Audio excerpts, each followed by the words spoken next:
যাতে আপনি প্রফেশনাল একজন গ্রাফিক ডিজাইনার হয়ে উঠতে পারেন। আমাদের এই কোর্সটা কমপ্লিট করে কাজ পাবেন, কীভাবে কাজ করবেন। তো আসসালামু আলাইকুম এভরিওয়ান, সবাই কেমন আছেন? আশা করি সবাই অনেক অনেক ভালো আছেন। আলহামদুলিল্লাহ আমি অনেক ভালো আছি। শেখসাদি একাডেমি, সবাইকে স্বাগতম। আজ থেকে শুরু হতেছে আমাদের কমপ্লিট গ্রাফিক ডিজাইন কোর্স। এই কোর্সে আমরা বেসিক থেকে সুন্দরভাবে বোঝানোর চেষ্টা করব যাতে আপনি প্রফেশনাল একজন গ্রাফিক ডিজাইনার হয়ে উঠতে পারেন। আমাদের এই কোর্সটা কমপ্লিট করে অ্যান্ড মার্কেট প্লেসে কাজ করতে পারেন বা লোকাল প্লেসে।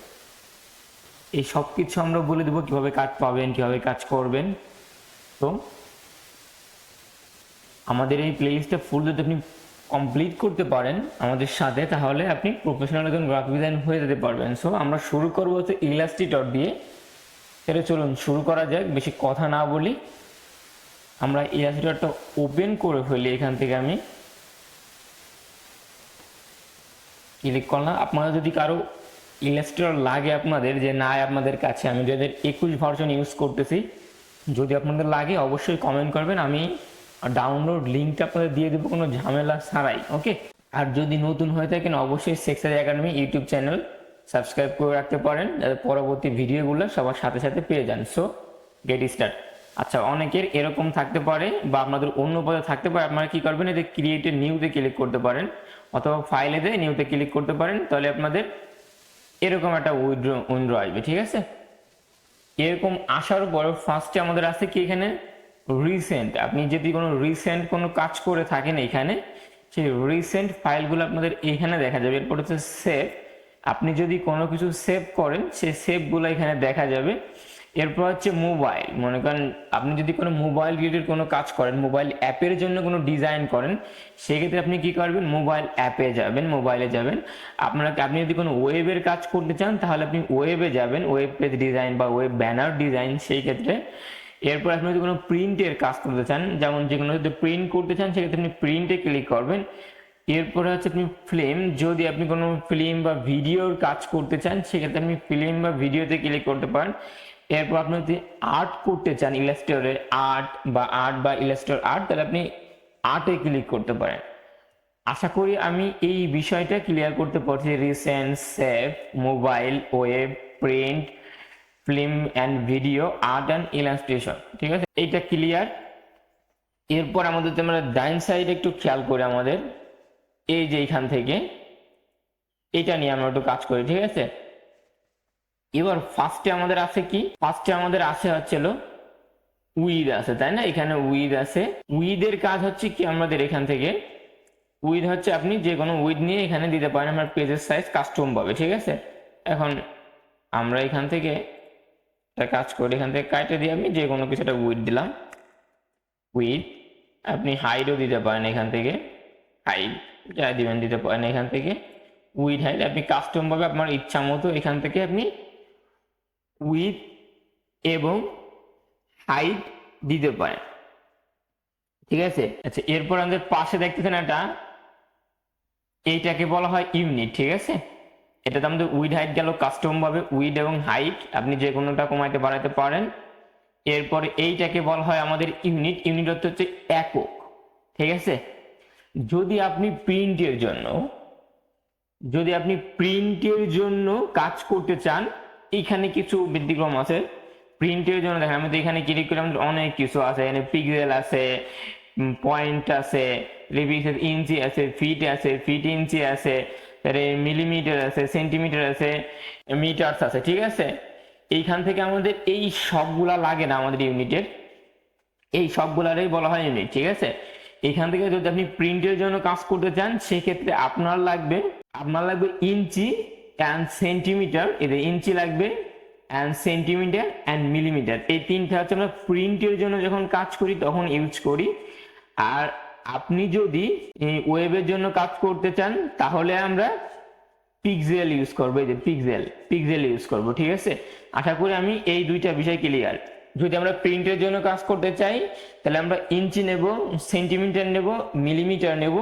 আর যদি আমরা ওয়েবের জন্য কাজ করতে চাই তাহলে আমরা পিক্সেল নেব। ওকে, এরপরে হচ্ছে আমাদের, এরপরে দেখেন আমাদের এখানে দুইটা আছে, যখন আমি এখান থেকে আমি একটু হাই দেখেন একটু যদি কমায় বাড়াই, এখান থেকে আমি কমাই দিলাম, দেখেন এইটা চলে আসে আমার পোর্ট্রেট, এটাকে বলা হয় পোর্ট্রেট। আর যদি আমি এইটা বাড়াই দেই, এখন সাপোজ মনে করেন যে আমি এখানে উইডথটা বাড়াই দিলাম, এটা বেশি, এই দেখেন চলে আমার চলে, এটা হচ্ছে ল্যান্ড স্পেস বলে। এখন পোর্ট্রেট আর ল্যান্ড স্পেসটা কি, এটা আমরা অনেক, পোর্ট্রেট হচ্ছে লম্বা ফিলে আর ল্যান্ড স্পেস আড়াআড়ি ভাবে পেজটা হবে। পোর্ট্রেট মানে হলো উইথ হবে কম, হাইট হবে বেশি, ঠিক আছে। দেখেন আমার উইথ আছে কম, হাইট হচ্ছে বেশি, এটা হচ্ছে পোর্ট্রেট। আর যদি উইথ হচ্ছে বেশি আর হাইট হচ্ছে কম, এটাকে বলা হয় ল্যান্ড স্পেস। দেখেন আমার যদি আমি হাইটটা কম দেই এখান থেকে, তাহলে দেখেন অটোমেটিক আমার পোর্ট্রেট এসে চলে যাবে, মানে ল্যান্ড এসে চলে যাবে, এই যে। তাহলে এটাকে বলা হয় আমাদের ল্যান্ড স্পেস। আশা করি দুইটা বুঝাইতে পারছি। যদি আমাদের উইথ হচ্ছে বেশি, হাইট হচ্ছে কম, এটা হচ্ছে ল্যান্ড স্পেস। আর যদি আমাদের উইথ হচ্ছে কম, হাইট হচ্ছে বেশি, এটা হচ্ছে আমাদের পোর্ট্রেট। আচ্ছা, এরপরে আমাদের আছে হলো আর্টবোর্ড, এদের পাশে হচ্ছে আর্টবোর্ড। এখন আর্টবোর্ডের কাজ কি? আর্টবোর্ড হচ্ছে আপনি একটা ডকুমেন্টের ভিতরে কয়েকটা আর্টবোর্ড নিয়ে কাজ করতে পারেন, ঠিক আছে। আর্টবোর্ড নিতে পারেন একটা ইসের ভিতরে অনেকগুলো, একটা ডকুমেন্টের ভিতরে অনেকগুলো আর্টবোর্ড নিতে পারেন এখান থেকে। এটা আমরা পরে দেখবো, আস্তে আস্তে আস্তে পরীক্ষা হয়ে যাচ্ছে আমরা কোনটাকে কি বলে।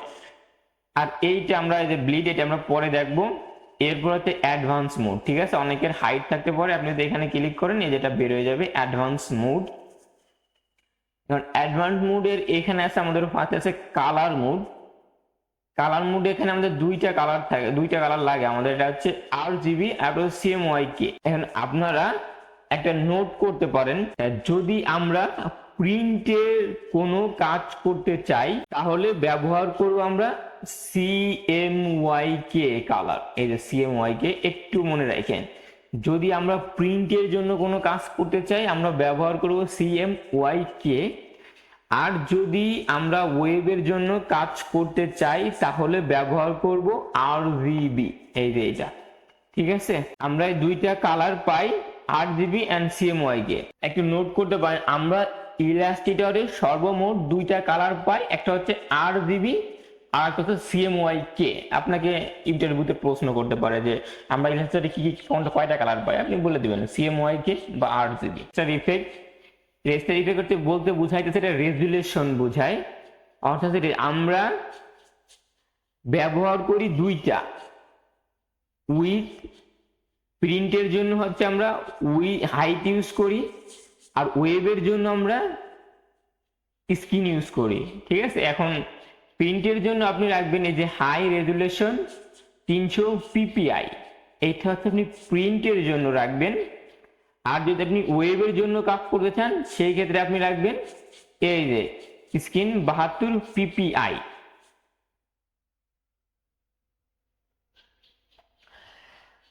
আশা করি এটা আমি ক্লিয়ার করতে পারছি। এরপর হচ্ছে প্রিভিউ মোড, এটা ডিফল্ট যেটা আছে আমাদের ডিফল্টই থাকবে। এরপর আমরা যে ক্রিয়েটে ক্লিক করে দেব, আমরা যে কোনো একটা পেজ নিয়ে আমরা সাপোজ এখান থেকে বা ওয়েব থেকে বা প্রিন্ট থেকে আমরা একটা নিয়ে আমরা ওকেতে ক্লিক করে দিলাম,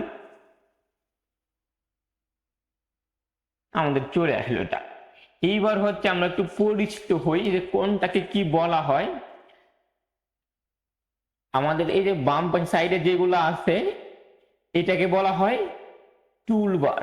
এই যে হোম থেকে ফাইল থেকে হেল্প পর্যন্ত এটাকে বলা হয় মেনু বার।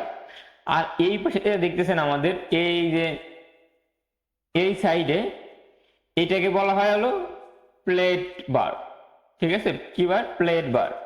আর এইটা হচ্ছে মিনিমাইজ, আমরা যদি কোনো কিছু মিনিমাইজ করতে চাই এটাতে ক্লিক করলে মিনিমাইজ হয়ে যাবে। এরপর আছে ম্যাক্সিমাইজ, যদি আপনার ছোট বড় থাকে কখনো এই টাইপের, আপনি এইটার ভিতরে ক্লিক করেন আপনার ম্যাক্সিমাইজ হয়ে যাবে। আর এইটা হচ্ছে আমাদের ক্লোজ, এইটা আমরা সবাই জানি। আশা করি আপনাদের আমি ফুল ভাবে বুঝাইতে পারছি এতটুকু। এরপরে হচ্ছে আমাদের অপশন, দেখবেন যে এই প্রতিটার ভিতরে আমাদের একটা করে অপশন আছে। এই যে আমি যদি এখানে ক্লিক করি যে অপশন, এটাকে বলা হয় অপশন। এডিটে ক্লিক করলে অপশন, এটাকে বলা হয়, এগুলো বলা হয় অপশন। আর এরপর এই যে দেখেন আমার এখানে অনেক আছে, আপনাদের এখানে অনেক নাও থাকতে পারে। যদি আপনাদের না থাকে আপনারা কি করবেন, সেই ক্ষেত্রে আপনারা উইন্ডোতে যাবেন, উইন্ডো থেকে যাবেন এই যে ওয়ার্ক এক্সপ্রেস, এইখান থেকে আপনি এই যে এইটায় ক্লিক করে দিলে আপনার সবকিছু এখানে শো হয়ে যাবে, যত যা আছে ইলাস্ট্রেটরে সব শো হয়ে যাবে। আশা করি এতটুকু কাজ আমরা সবাই বুঝতে পারছি। সবাই ভালো থাকবেন, দেখা হবে আমাদের নেক্সট ক্লাসে। আল্লাহ হাফেজ।